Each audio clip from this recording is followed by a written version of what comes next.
¿Qué pasa la víctima? Ella fue víctima. Ella fue la víctima. ¿Pueden tratarme como una persona? Dejé de sentirme víctima cuando levanté la voz. Adivac Radio, porque tu voz es poder. Tu voz es prevención. Te escucho sin miedo. Prevención desde la experiencia. Bienvenidas y bienvenidos a Adivac Radio. Este es su episodio de Te escucho sin miedo, prevención desde la experiencia. El día de hoy tenemos acá con nosotras a dos invitados especiales y en la coconducción a Laura Martínez, directora de Adivac. Tenemos a Alberto, que es psicoterapeuta especializado en violencia sexual en el área de niños, niñas y adolescentes. Ahorita nos va a contar él un poquito más de lo que hace en Adivac. No solo hace esto, hace muchísimas otras cosas, entonces queremos escuchar cómo colaboras en Adivac. Alberto. Hola, ¿qué tal? Buenos días, muchas gracias por la invitación. Laura, qué bueno que estás por acá en la coconducción. Y David, pues ya lo comentabas, colaboro en Adivac dentro del área de niñas, niños y adolescentes, en la atención directa, ¿no? Y ¿Desde hace cuánto? ya desde hace casi 15 años. En este 2026 se cumplen ya 15 años de colaborar dentro de la asociación y ya recientemente se me encomendó la tarea de acompañar a mis compañeras en la parte de la supervisión clínica de los casos que ellas llevan. Ok, bueno, pues nos vas a invitar entonces a esa fiesta de 15 años en el 2026. ¿Es cierto? También tenemos como invitado a David, que él es psicólogo, psicoterapeuta especializado en violencia sexual también, pero él atiende a adultas y adultos en el área de los grupos y los procesos, pero no nada más eso. Cuéntanos un poquito más de qué haces por allá. Sí, claro. Nuevamente, pues un saludo a todas, a todos. Bueno, yo estoy en el área de atención a personas adultas. Soy parte del equipo que atiende justo en esta área. Yo tengo aproximadamente 24 años de estar colaborando en Adivac y pues desde un principio, digamos como mi primera etapa en Adivac fue entrar al área de capacitación, dando o facilitando el modelo de prevención comunitaria, que es la Escuela de Promotoras y Promotores de la No Violencia. Y bueno, pues ya en el camino también Laura me decía, ¿no?, que era necesario poder especializarme, sobre todo por todo lo que, todas las cosas que una capacitación puede dejar, ¿no? Es decir, que abran justamente alguna historia de violencia, etcétera. Y de ahí, pues, empezar el trabajo de especialización en Adivac. Y desde entonces también, pues, fue el área de personas adultas, en la cual yo desde también en mi experiencia, pues, siempre trabajé con personas adultas. Entonces, un área que conozco bien y que sobre todo me hace sentir muy, muy cómodo al estar trabajando con esta población. Claro, y bueno, les anticipo que tenemos también a Laura Martínez como coconductora de este programa. Nos va a estar acompañando, preguntándole a David y a Alberto algunos temas con respecto a ser un terapeuta hombre que trabaja la violencia sexual de manera especializada en Adivac.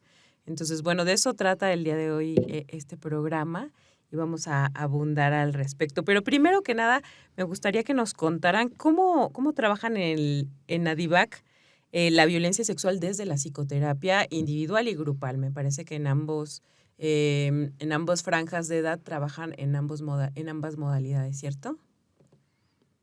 Sí. De hecho, digamos que antes de poder canalizar, digamos, ¿no?, siempre hay una primera atención, una atención inicial, que es como las personas llegan a la organización.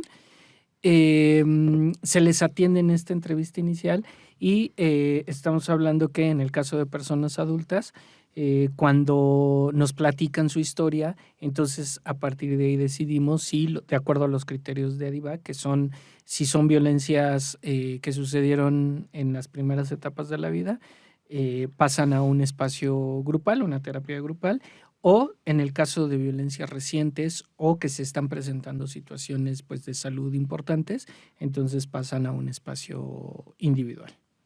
Ok, y en la parte de niños, niñas, adolescentes, ¿cómo lo hacen? El proceso, digamos, como de primer contacto, como lo decía David, es a través de una entrevista que se hace a los responsables los responsables del niño o de la niña, con una, digamos, como una parte específica. Si tiene más de 12 años, la persona que va a recibir la atención puede asistir a la entrevista y compartir su experiencia o lo que quiera decirnos dentro de la terapia. Si tiene menos de 12 años, es suficiente con que vaya papá y mamá, o reitero, los responsables. Y acá también se trabaja de manera grupal, pero también en lo que se denomina diadas o triadas, ¿no? Es decir, 2 niños, niñas juntos o 3, y digamos que pues la conformación de estos grupos o de estas diadas o triadas se da en función sí también de las características de la violencia sexual vivida, pero también atendiendo a los criterios de desarrollo en los que se encuentran, ¿no? Ya es muchísimo más específico, no de repente los papás o las mamás piensan que es como conformar grupos como si se tratara de una materia, y les decimos justamente que no es así, ¿no? Que esa entrevista de primer contacto justo tiene las características de poder identificar cuál es el mejor lugar para ofrecer la atención adecuada que requiere su hijo o su hija. Claro, no se trata de ya juntamos 3 niños, ya se puede abrir, sino que hay otros criterios como Así nos es. estás contando, ¿no? Adivac Radio.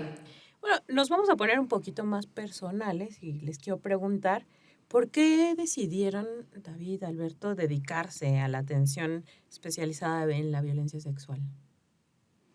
Es una pregunta bastante, digamos, sí, muy personal, ¿no? Yo venía haciendo un acercamiento en el tema de sexualidad y VIH-Sida. Era parte de lo que venía trabajando. Y justamente yo conozco a Adivac por una convocatoria en la que se hace esta invitación a ser promotora de la no violencia. Y decido participar. La verdad es que al llegar a esta capacitación, fue una capacitación que yo no, como pocas, ¿no? Con esa, con esa calidez, como un modelo bastante seguro, ¿no? Nos permitía justo la expresión humana, de emotividad, ¿no? Y fue ahí donde yo empecé como a entrar al reconocimiento del tema de violencia sexual. Y pues era como conocer un mundo cada vez más fino en el sentido de aquello que no se ve, aquello que no se habla. Entonces fue como reconocer que era un tema en el cual se tenía que trabajar, y un tema que en lo personal pues me daba mucho, o sea, tenía como tiento de tocar el tema, súper delicado, como que había que ser muy cuidadoso en ese tema, y creo que al ir reconociendo todo lo que me permitiría como en mi crecimiento profesional fue lo que me hizo decidirme por empezar a trabajar con la temática. Muchas gracias, David. ¿Cómo fue en tu experiencia, Alberto? Yo tuve un acercamiento con Adivac cuando todavía estaba estudiando la licenciatura, por un diplomado precisamente que tuve la oportunidad de tomar sobre adolescencia precisamente. Entonces, en aquel entonces teníamos que hacer una réplica de los conocimientos que habíamos recibido en el diplomado en alguna secundaria que estuviera cerca de la demarcación donde estaba el programa. Y pues fue este primer como darse cuenta de la cantidad de violencia sexual que hay, ¿no? En ese momento, con mucho desconocimiento, pues surgieron, ¿no? En el grupo de adolescentes en el que me toca a mí colaborar, pues situaciones muy específicas, ¿no? De que ahora reconozco con mucha puntualidad violencia sexual, pero que en ese momento estaba muy difuso. Entonces, quien nos coordinaba en ese momento había sido colaborador de ADIVAC. Entonces, cuando yo le platico varias de las experiencias que se habían generado, él me dice, pues yo conozco un lugar en donde se trabaja este tema, ¿no? Pero bueno, pues quedó hasta ahí. Hasta mucho tiempo después lo vuelvo a contactar, ya habiendo terminado la licenciatura. Pero justamente, ¿no? La idea que yo tenía de colaborar o de acercarme a ADIVAC era justo también por el tema de la capacitación, precisamente a adolescentes, ¿no? En eso había trabajado en el servicio social. Entonces, pues igual llegó con Laura y ella me dice, sí, efectivamente aquí necesitamos capacitadores, pero para que tú capacites yo te tengo que capacitar. Y además de eso, te tengo que sensibilizar en el tema, en el trabajo. Dice, y eso no lo hago yo, eso lo hacen las personas que vienen a solicitar la atención. Entonces ella me sugiere que sea terapeuta, ya por el antecedente de este diplomado. Entonces, es el primer psicólogo que forma parte del área infantil de ADIVAC. Y pues me atrapó el tema, me atrapó la manera como se aborda, como ADIVAC aborda el tema. No es miel sobre hojuelas, pero justo como lo comenta Laura, el ver que las personas se van restaurando, en el caso de los niños y las niñas, pues se van desapareciendo estos síntomas que más les aquejan o que más los hacen sufrir. Eso es muy gratificante, y en el caso de las y los adolescentes, ver cómo empiezan precisamente a tomar un rumbo diferente, adaptativo, saludable, eso también es muy enriquecedor. Entonces, esa es un poco la manera como yo me empiezo más bien a interesar y busco formarme, ¿no?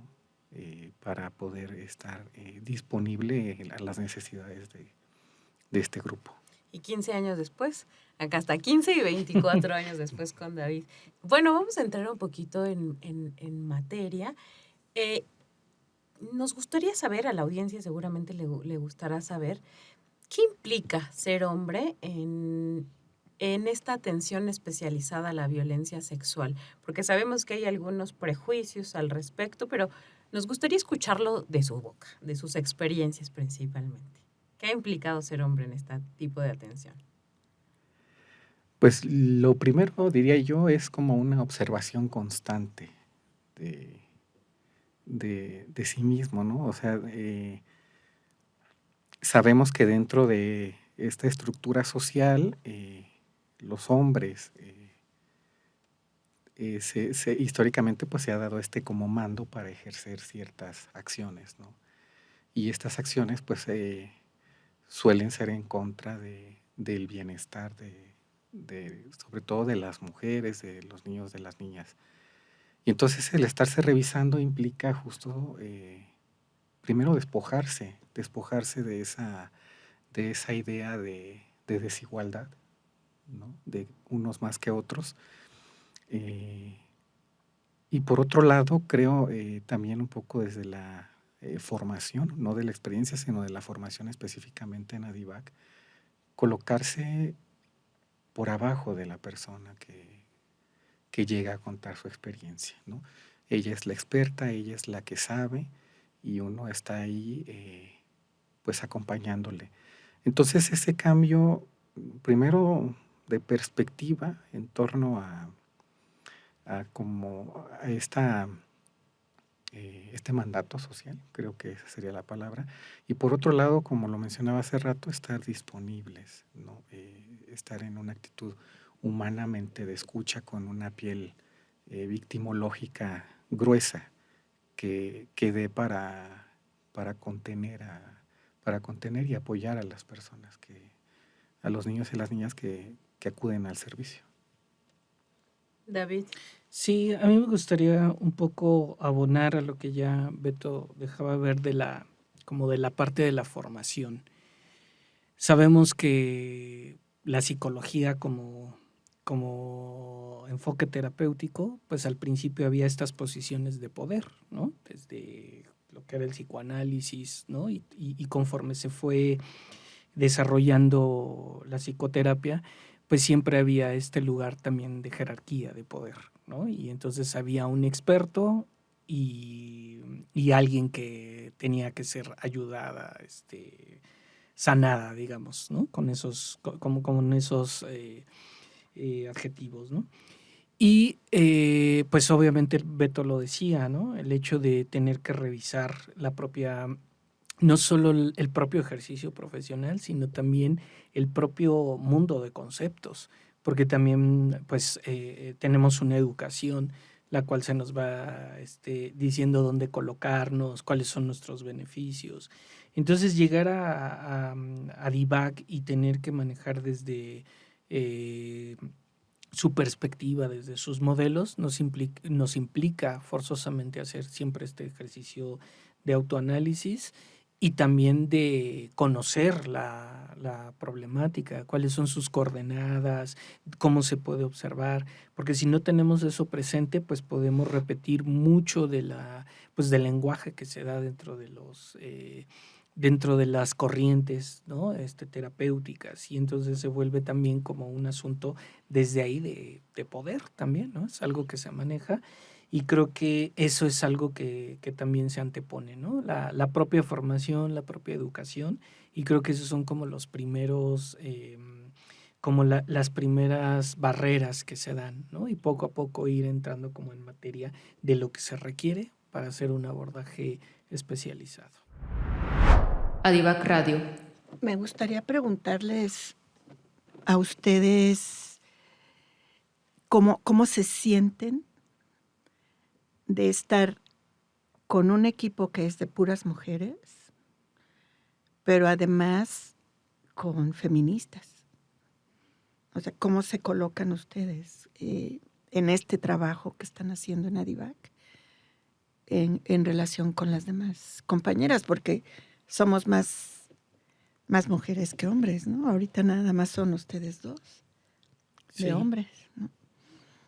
Sí, y que curiosamente nunca ha pasado como más números. Me ha tocado ver que hubo un tiempo en el que había nada más un hombre por el resto de las compañeras, y creo que en algún momento llegamos a ser 4 hombres, lo máximo, durante un periodo muy pequeño, y ahora pues Beto y yo, que además ya con tiempo, o sea, no entramos y salimos, sino que tenemos ya un tiempo ahí. Y en lo que decías, Laura, de cómo colocarnos, creo que Adivac ha sido un gran aprendizaje, porque ha sido no solo formación en términos profesionales, sino también en términos de perspectiva de vida, ¿no? Porque el equipo en Adivac pues siempre han sido muy receptivas. En lo personal pues siempre me apoyaron, me enseñaron todos los procedimientos que había que hacer.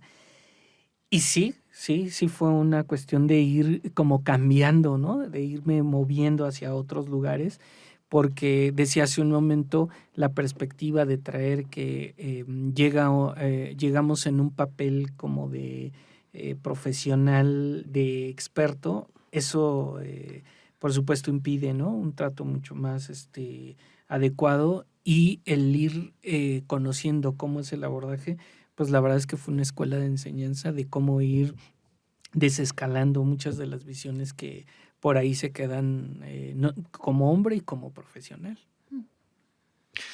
Yo resumiría, no sé, un poco como en esta pregunta que nos preguntas, Laura, como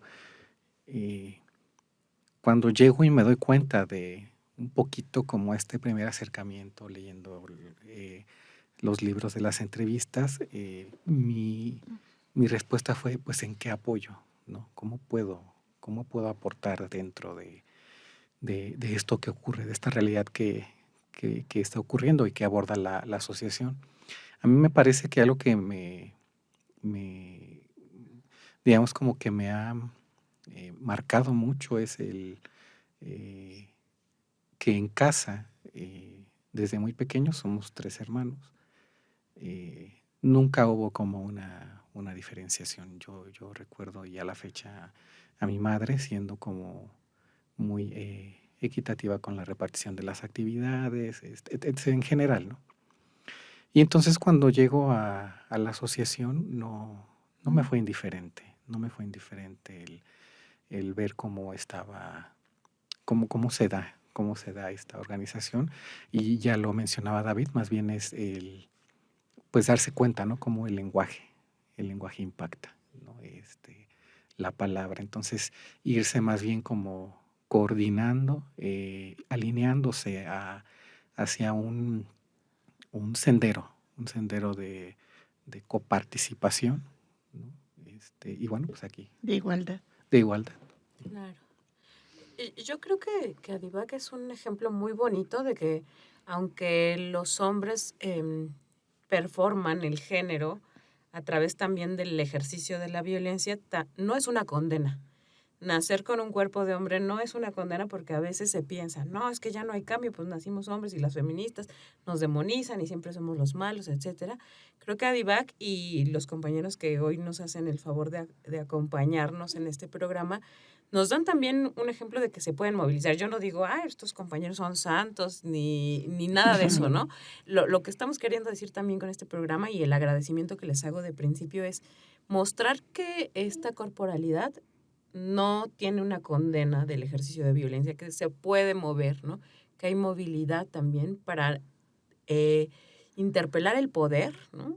Y para estar desde otro lugar, ¿no? Y el trabajo ahí con todas estas compañeras terapeutas que también hemos tenido de invitadas por acá y con Lau, pues es un microcosmos que nos hace entender que otra realidad es posible para las mujeres y para el ejercicio de la equidad, ¿no? Entonces, bueno, de principio agradecerles que estén acá, que nos den la posibilidad de que nuestros escuchas, también hombres, puedan saber que hay posibilidad de moverse, ¿no? Y que no es llegar a un ideal, que tampoco estamos diciendo que David y Alberto sean el ideal, pero han podido moverse en algunas cosas.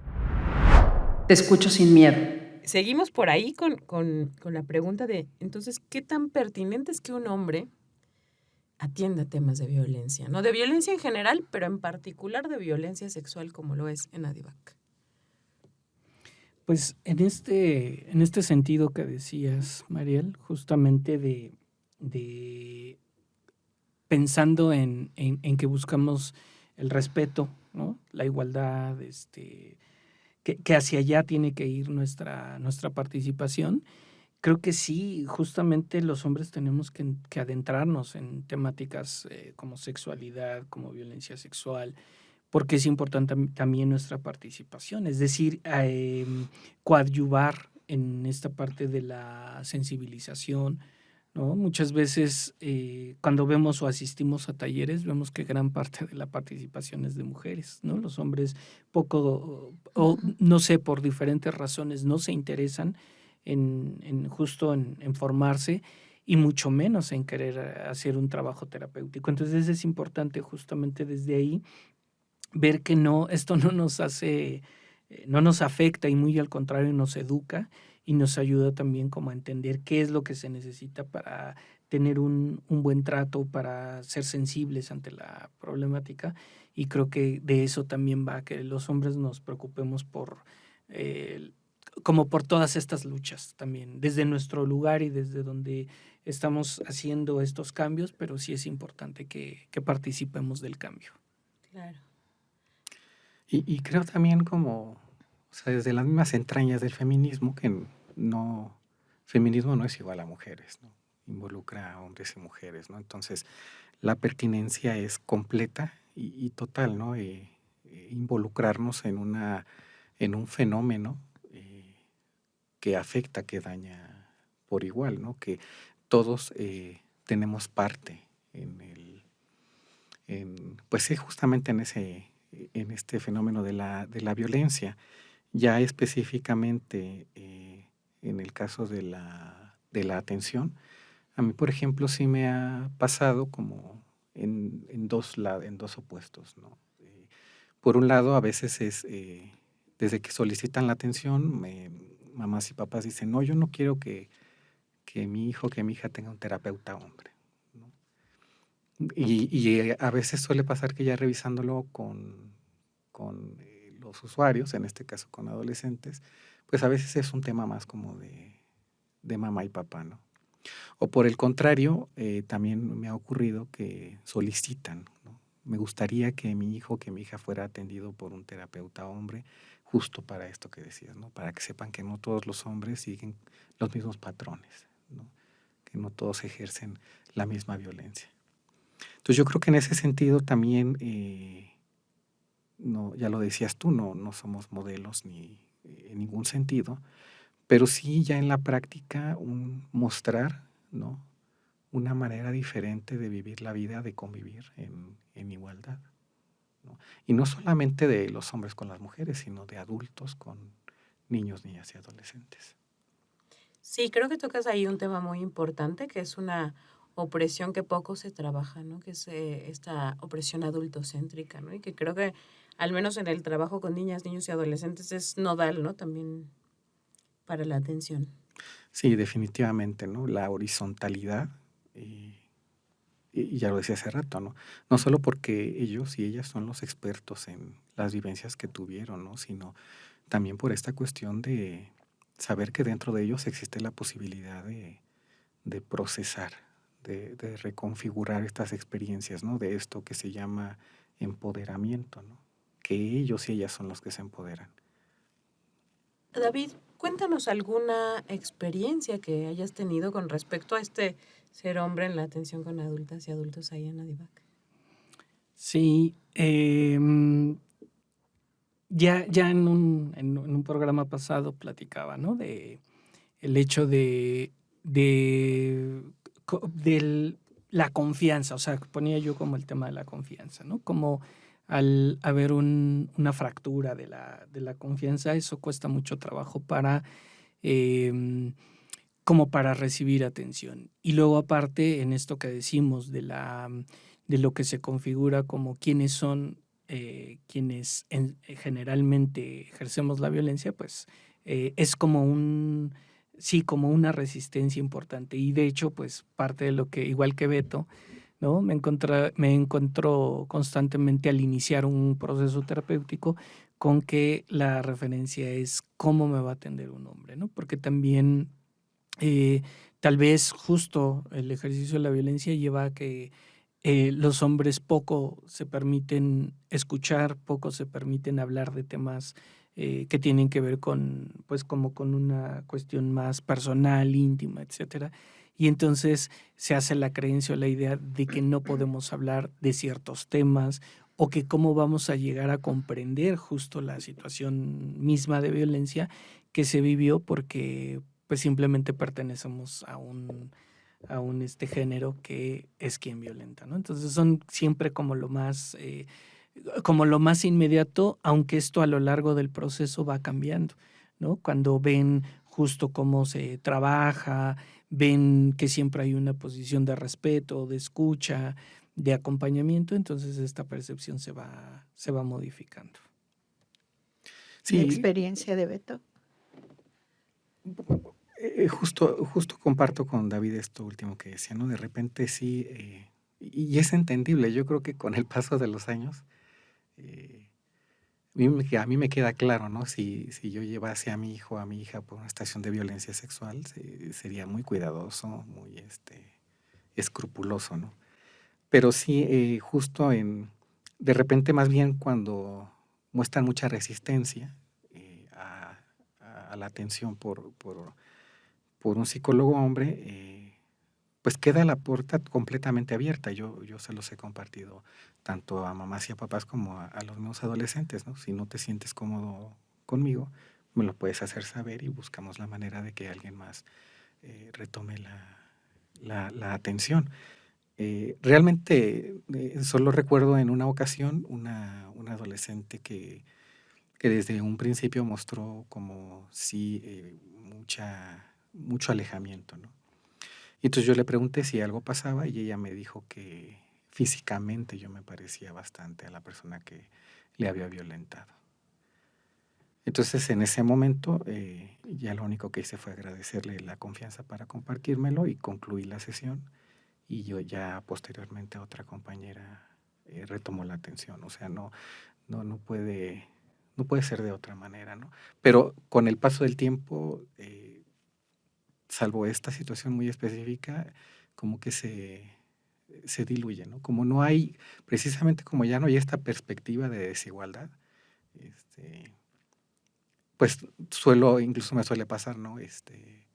Pues que me dicen Beto, o sea, no hay como incluso este etiquetamiento del doctor, el psicólogo, tanto de los niños, niñas, adolescentes, incluso con los papás.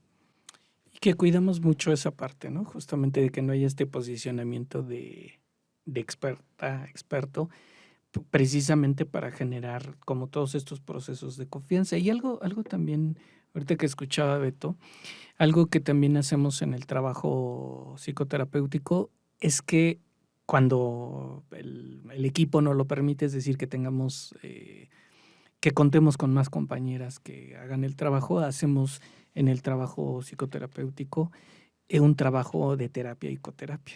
Eso da también una perspectiva muy importante porque es esta manera de ver justo estas dos visiones, ¿no? En quien tengo confianza y en quien no, pero cómo ésta se va descolocando de ese lugar para tener un lugar más de cercanía, ¿no? Cuando no se logra, bueno, pues lo hacemos, digamos, sin contar con esa coterapia, pero también va hacia el mismo sentido, que podamos generar justamente ese proceso de comunicación, confianza, afirmación y aceptación.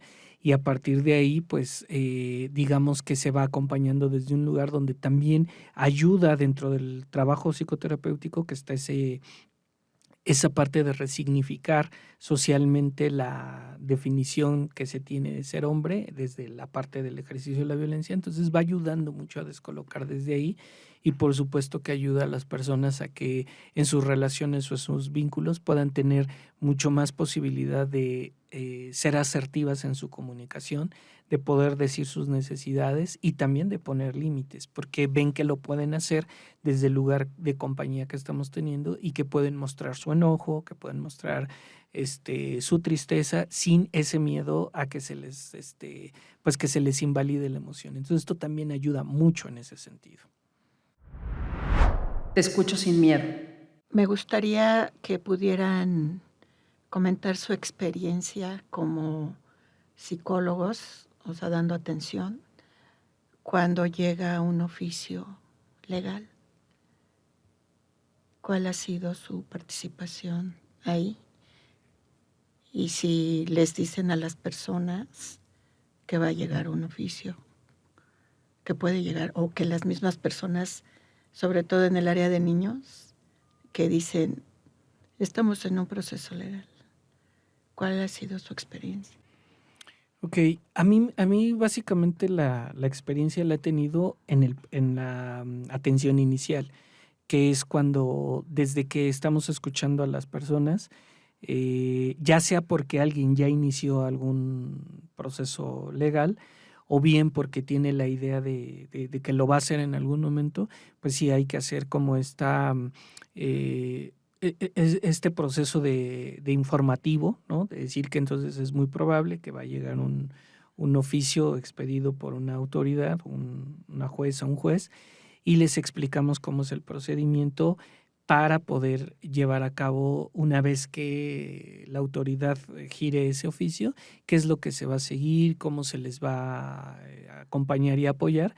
Y desde ahí es como un primer momento, desde tenemos, ¿no? En el área de atención a personas adultas sí hay oficios, sí hay procesos legales, pero son los menos comparados con el área de atención a niñas, niños, adolescentes. Entonces ahí también incluso el procedimiento es distinto, porque acá con la persona adulta, pues el trato es como mucho más, no como tutores de alguien, sino directamente y pues se articula como todo lo que se va a hacer en términos de cómo qué se va a entregar, cómo se va a responder, pero sí tiene más particularidades porque en el área de niñas, niños, pues Beto nos podrá decir justo todo lo que vive.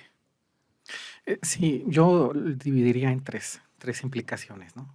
La primera, bueno, está dada con respecto al tema de la confidencialidad, ¿no?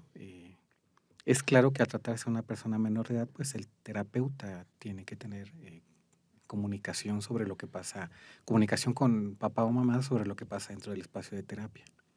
Pero cuando hay un oficio de por medio, es decir, un requerimiento ya legal, entonces se hace esa acotación en el encuadre terapéutico, ¿no? Que la confidencialidad se va a romper si una autoridad solicita saber qué es lo que está ocurriendo dentro del espacio de terapia, y eso lo sabe mamá, papá, el niño, niña o el adolescente.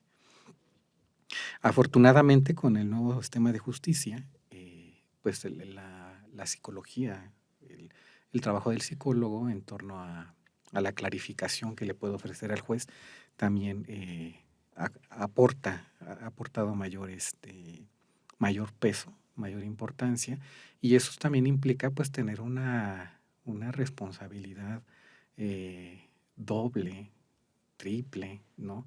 No solamente, ya como lo comentaba hace rato, en el abordaje específicamente de la violencia, sino saber que hay pues información que se va, que como terapeutas le vamos a dar voz y le vamos a dar organización a esas experiencias que los niños y las niñas tuvieron, ¿no? Y eso implica un elemento importantísimo que es la profesionalización definitivamente, ¿no? Y un tercer elemento sí tiene que ver con la coordinación, ¿no? Desafortunadamente, los tiempos psicológicos no son igual a los tiempos jurídicos.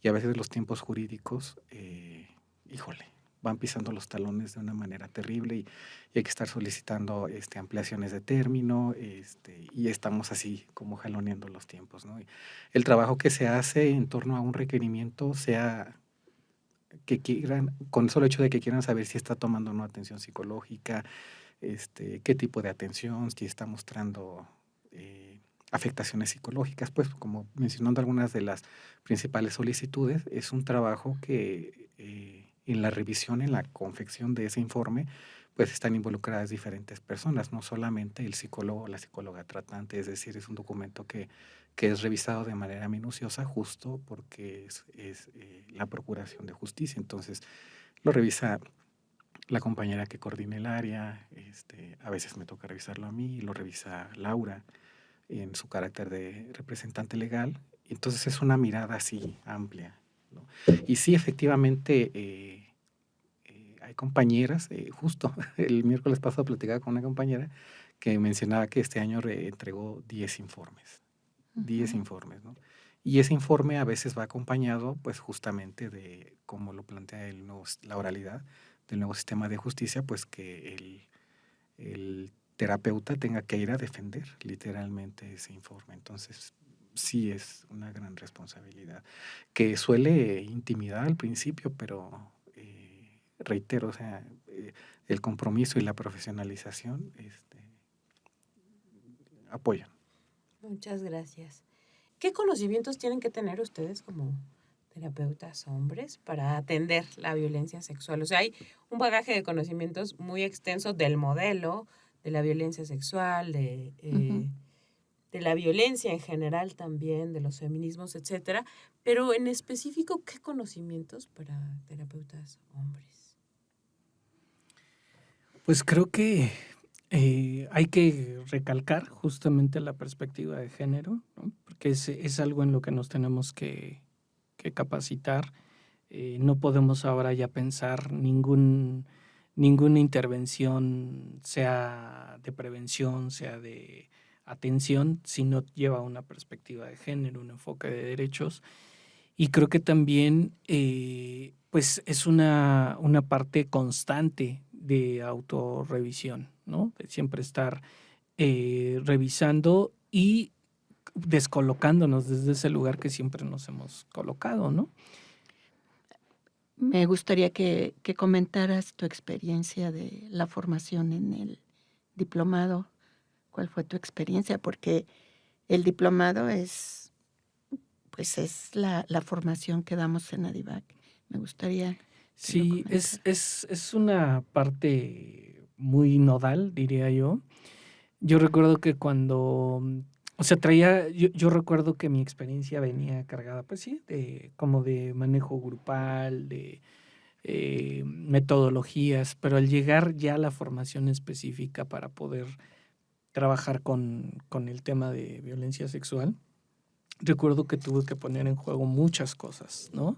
Hay técnicas muy vivenciales dentro del diplomado que cuestionaban mucho, ¿no? Mi ser hombre, y recuerdo que una de esas era justamente en una técnica en donde teníamos que contactar con el niño interior, ¿no? Niña, niño interior. Y esa fue una técnica bastante fuerte que recuerdo que me dejó bastante tiempo muy sensible. Y yo decía, o yo me preguntaba, ¿por qué yo me siento así si yo no he vivido violencia sexual? ¿Por qué siento esto? ¿No? ¿Por qué me pasa? Y entonces pude descubrir que había otras violencias que sí había vivido, maltrato incluso, y que estaban ahí, que se empataban con, digamos, en algunas características con la violencia sexual y que me movilizaron mucho. Y también me di cuenta en la experiencia, Laura fue una de las personas que me acompañó, que me enojé mucho en una de las técnicas, ¿no? Como en este reconocimiento, y al mismo tiempo era como enojo, dolor. Creo que era ahí lo que yo experimentaba. Y recuerdo también que recibí mucha contención en ese momento. Era una validación a que yo podía permitirme eso, a que yo podía sentirlo. Y entonces eso también fue de las cosas que me hizo permanecer, porque esa calidez y ese entender que no estaba siendo juzgado, sino más bien que me estaban diciendo, ¿te estás dando cuenta? O sea, ya te diste cuenta de por dónde va. Creo que eso fue algo que a mí me ayudó mucho y lo cual me motivó a continuar, porque sí, entrar a un tema tan importante moviliza muchas cosas, moviliza recuerdos, moviliza, por supuesto, el contactar vínculos con personas cercanas, ¿no? Que ya sea que también hayan vivido violencias o que de alguna manera o sea, es como como si cosas se aclararan, como si de repente el mundo fuera visto desde una naturalidad de decir, claro, esto antes yo no lo veía así. Y creo que esa es una parte bien importante. El diplomado fue no solo a nivel como de formación, sino sobre todo a nivel de sensibilización. Creo que eso fue nodal en ese trabajo. Adivac Radio. Yo resaltaría de esto la importancia de que sea vivencial, ¿no? Porque los discursos políticamente correctos pues nos los aprendemos y tenemos ahorita una crisis muy fuerte porque la gente se sabe el discurso, ¿no? Muchos hombres también se saben el discurso, más de las nuevas masculinidades o las masculinidades democráticas o todas estas cosas que ellas saben que a mí me fascinan. Entonces, que la importancia de que esta formación sea vivencial, de que interpele realmente la experiencia propia, ¿no? De cada uno y una de las que acuden a este espacio. Entonces, también ponerlo sobre la mesa, ¿no? O sea, de cómo nos estamos formando, cómo nos sensibilizamos, si nomás es el discurso y repetimos como periquitos o desde dónde también está nuestra escucha, ¿no? Cómo cala también todas estas formaciones en el cuerpo, como lo dices, David. Y Beto, pues cuéntanos. Es curioso porque a mí me tocó la 15ª generación. Ah, el 15 Ahorita es que hablamos, cabalístico para del Beto. 15. Y creo que eso ya lo mencionaron, ¿no? Yo diría el diplomado de Adivac no es teórico vivencial, es vivencial teórico, ¿no? Esa me parece, y eso fue, digamos, como, en este caso, como un cambio para mí, ¿no? Acostumbrado más a las presentaciones, la lectura, y aquí no, es esta pregunta constante de cómo te sientes, qué piensas, pero más allá de lo que leíste, sino qué está checando contigo.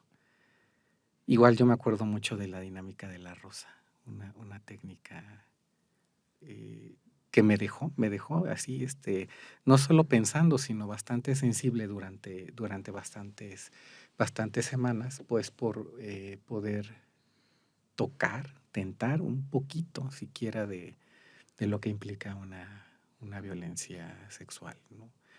Y eso le da pues esta sensibilidad, o sea, yo eso lo destaco muchísimo, porque además es como, contestando a la pregunta que decías antes, yo creo que pensar una atención psicoterapéutica sin un posicionamiento claro de género es como apapachar esa violencia nada más, O sea, no sería desarticularla, nada más sería como acariciarla un poco. Entonces es justo, ¿no? Vivenciar en el diplomado, pues eso, ¿no? El que implica acercarse a la violencia y a su desarticulación.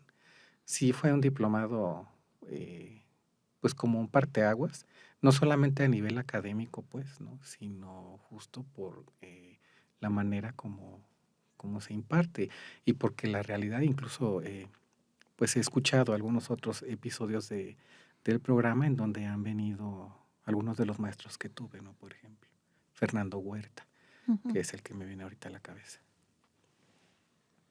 Yo, antes de pasarte la palabra, David, retomar que este ejercicio de la rosa, ya lo han mencionado acá varias veces en el programa, y que es un ejercicio que les mueve muchísimo, ¿no? Ya nos contabas en un episodio de qué trataba, si quieres recordarnos un poquito nada más para que sepan en este episodio de qué va el ejercicio. Bueno, es que en el diplomado, para llegar a la dinámica de la rosa, así como para llegar a una confrontación en la terapia, sí se tienen que pasar antes otros temas, ¿no? Y pues antes de llegar a la sensibilización, se habla de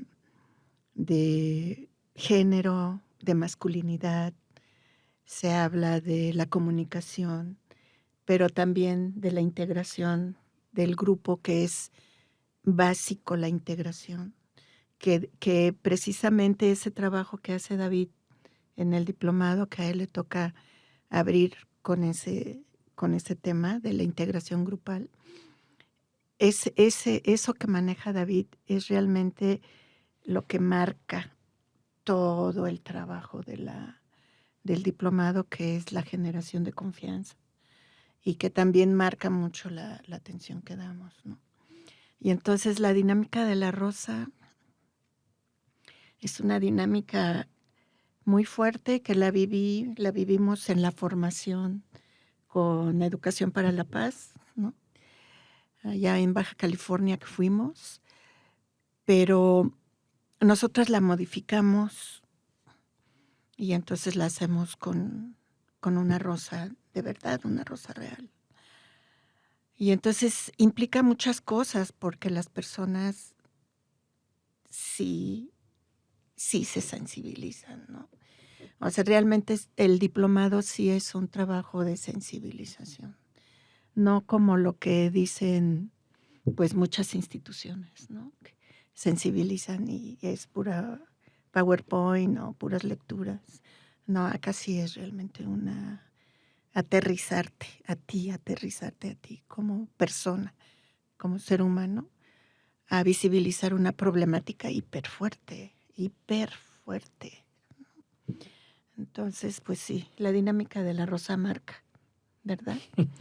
Claro, por supuesto. David, ahí tenías algo que querías Sí, decirnos. justo retomo rápido lo de Laura y lo que quería decir, en este sentido de que al ser la vivencia, no es la vivencia de otras personas o de alguien más, sino es la vivencia personal. Eso es lo que toma gran relevancia porque aunque el ejercicio es vivencial para todo el grupo, pero quienes integramos ese grupo estamos trabajando de manera personal. Entonces, por eso tiene un gran impacto cuando se habla de la sensibilización y sobre todo porque se habla justo, ¿no? Al ser algo real, una rosa verdadera, pues es algo que uno apropia y que entonces se convierte en mi experiencia. Por eso es bien importante este trabajo vivencial. Y por otro lado, retomo a Beto, que decía que las personas son las que nos guían también en ese trabajo. Eso también nos lo decía Laura en el ingreso. Y entonces, además de la formación, que es la parte, pues digamos, en donde se transmiten conocimientos y se habla de la experiencia, creo que también lo que nos enriquece es, en estos, por ejemplo, más de 24 años, es ese trabajo constante y ese trabajo directo con las personas.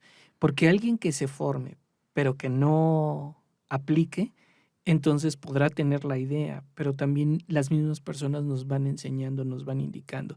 Y algo bien importante que al pasar esta estafeta para que desarticulen esa percepción de víctima y al mismo tiempo tengan su autoempoderamiento, entonces las personas nos van indicando y se enojan con nosotros y nos lo dicen. Es que estoy enojada porque hiciste esto, me dijiste esto, que a su vez me confronta con esto. Y eso es algo bien importante porque nos va enseñando qué hacer la primera vez que yo llegué a un grupo y que me dicen, no quería estar contigo. Y es una confrontación, ¿no? ¿Cómo lo hago? Tuve que o sea, justo posicionarme en el lugar de que no lo está haciendo contra mi persona porque no nos conocemos, apenas lo vamos a hacer, sino que es más bien a esa figura. Y entonces cuando vamos avanzando en ese proceso, me daba cuenta que no solo también este crecimiento es de Adivac hacia allá, sino también de allá hacia este lado. Entonces yo siempre he dicho también que si las personas supieran cómo nos cambian, cómo nos transforman, entonces tal vez nosotras también tendríamos que pagarles, ¿no?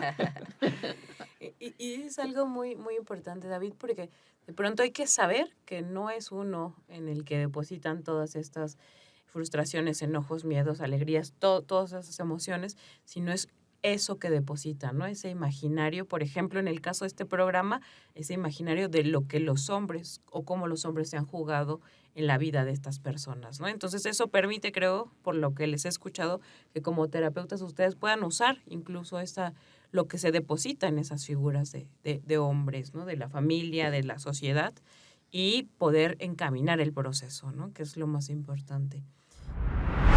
Te escucho sin miedo.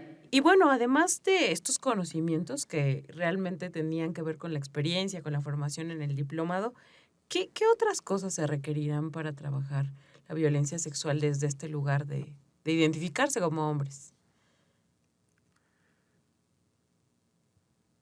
Yo recuerdo que cuando inicié la obra me decía, es que tienes que abrirte, o sea, porque mi personalidad tendía a ser seria. O sea, esto que decía David, que efectivamente las personas impactan, ¿no? Nos enseñan.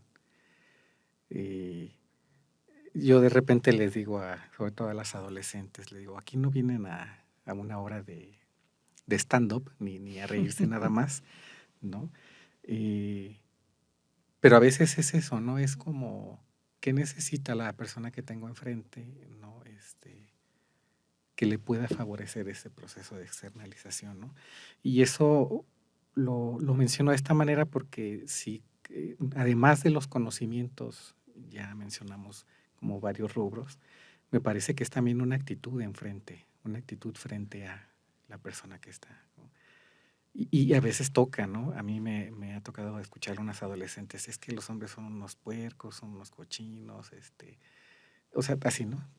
Y pues no es hombre, ¿no? Entonces, pues claro que de repente machuca, pero es una realidad, ¿no?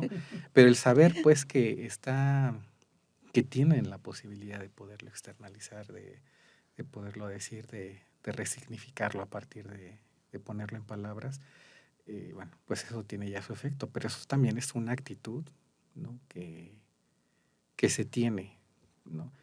Que va más allá del solo hecho de querer ayudar, ¿no? Sino es estar ahí involucrado específicamente, ¿no? Curiosamente ahora me ha tocado que me dicen, luego me dicen, es que no pareces psicólogo, ¿no? Por ejemplo.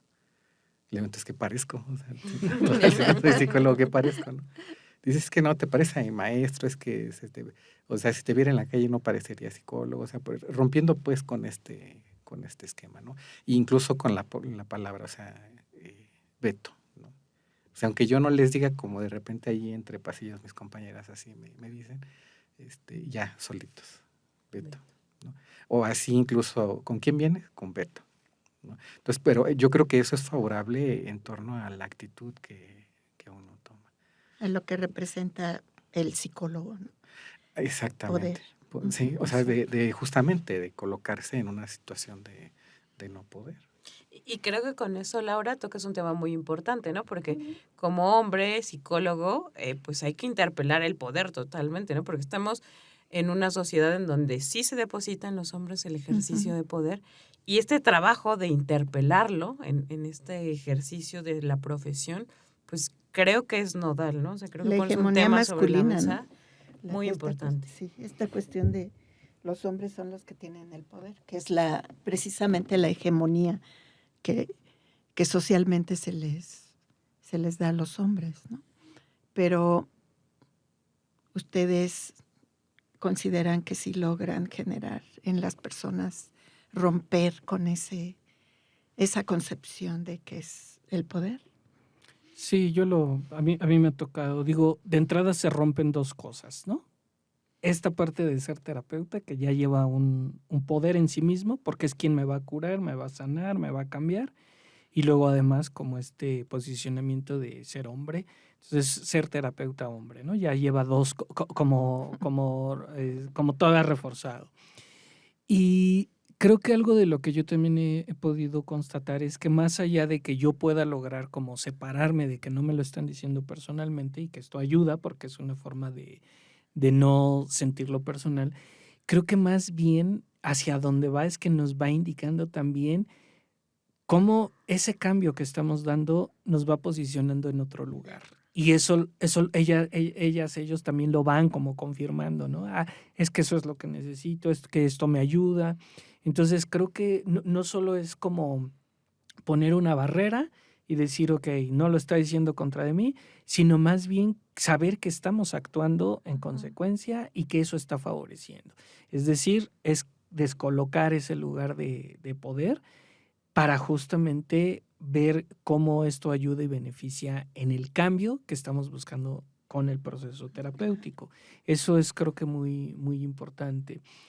Y también creo que en esto de constatar es justamente lo que en un cierre terapéutico, o no solo en un cierre, sino en el transcurso, va cambiando y nos van diciendo cosas como al principio te odiaba, ¿no? O al principio no confiaba, y nos van enseñando cómo vamos cambiando, y creo que eso es algo que yo he podido ver que sí se logra, y sobre todo porque sería imposible no cambiar porque las personas en ese intercambio nos interpelan a cambiar.